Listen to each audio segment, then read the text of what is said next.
ନୂଆପଡ଼ା ଜିଲ୍ଲା ସେନାପଲ୍ଲୀ ବ୍ଲକ ସ୍ଥାନୀୟ ସରସ୍ୱତୀ ଶିଶୁ ବିଦ୍ୟା ମନ୍ଦିରଠାରେ ଭଗବାନ ଶ୍ରୀକୃଷ୍ଣଙ୍କ ଜନ୍ମ ମହୋତ୍ସବ ପାଳିତ ହୋଇଯାଇଛି।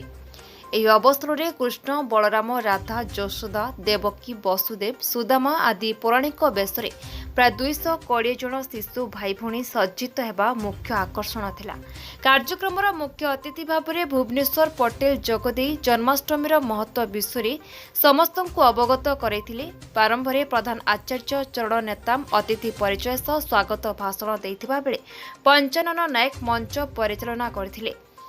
ଶେଷରେ ହୃଦାନନ୍ଦ ମେହେର ଧନ୍ୟବାଦ ଅର୍ପଣ କରିଥିଲେ। ଏହାପରେ ସୁସଜ୍ଜିତ ଟ୍ରାକ୍ଟର ମାନଙ୍କରେ ବେଶଧାରୀ ଶିଶୁ ଭାଇ ଭଉଣୀଙ୍କୁ ବସାଇ ଏକ ଭବ୍ୟ ଶୋଭାଯାତ୍ରାରେ ସେନାପଲ୍ଲୀ ନଗର ପରିକ୍ରମା କରାଯାଇଥିଲା।